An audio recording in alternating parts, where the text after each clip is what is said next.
ஒரு சிறுவன் தனது கண் கண்ணாடியை மறந்துவிட்டான். அவன் கண்களில் நேரடியாக பார்ப்பவர்கள் தானாகவே கல்லாக மாறிவிடுகிறார்கள். இது ஒரு தற்காப்பு சக்தி. தனது வகுப்பை பாதுகாப்பதற்காக அவன் உடனே அனைவரையும் ஒரே வகுப்பறைக்கு தாங்கி அனுப்புகிறான். இதே நேரத்தில் அவன் தனது விசேஷ கண்ணாடிகளை வீட்டிலேயே விட்டு வந்ததை உணர்கிறான். தன் சக்திகளை பயன்படுத்தி அதை கொண்டு வருகிறான். கண்ணாடி அணிந்தவுடன் அவன் சக்திகள் இனி மற்றவர்களை பாதிக்காது. அந்த சமயத்தில் பள்ளியில் ஒரு மாயாஜால காட்சி நடக்கிறது. மாயாஜால கலைஞர் ஒரு பெட்டிக்குள் செல்ல முயற்சிக்கிறார். அந்த நேரத்தில் சிறுவன் அதை ஒரு ஆபத்தான நிலையாக கருதி அவனை காப்பாற்ற உடனே உள்ளே டெலிபோர்ட் செய்கிறான். ஆனால் உள்ளே போனால் அவன் மட்டும்தான் இருக்கிறான், ஒரு ரேடியோவுடன். காட்சி தொடங்குகிறது. மாயாஜால கலைஞர் பெரிய வாள்களை அந்த பெட்டிக்குள் தள்ளுகிறான். உள்ளே சிறுவன் இருக்கிறான் என்பதறியாமல்.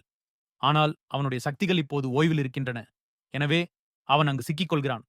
மாயாஜால கலைஞரின் கட்டளையின்படி அந்த பெட்டி மேலே தூக்கப்படுகிறது. திடீரென கம்பி துண்டிக்கிறது. பெட்டி தரையிலே விழுகிறது. அதிர்ஷ்டவசமாக சிறுவனை அவனுடைய சக்திகள் காப்பாற்றுகிறான். ஆனால் அதற்குள் அவன் கவனிக்கிறான். மேடையில் பெட்ரோல் தெளிக்கப்பட்டிருக்கிறது.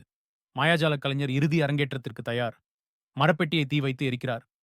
பார்வையாளர்கள் சத்தமிட்டு அதிர்ச்சி அடைகிறார்கள். ஆனால் உள்ளே சிறுவன் ஏற்கனவே உள்ளதை குளிர்ச்சியடையச் செய்துவிட்டான். இப்போது அவனுடைய தப்பிக்கும் தருணம் வந்துவிட்டது. மாயாஜால கலைஞர் இறுதி காட்டத்தை செய்வதற்குள் சிறுவன் சரியான நேரத்தில் வெளியே டெலிபோர்ட் செய்கிறான். இதனால் அந்த மாயாஜால காட்சி திட்டமிட்டதை விட அற்புதமாக மாறுகிறது.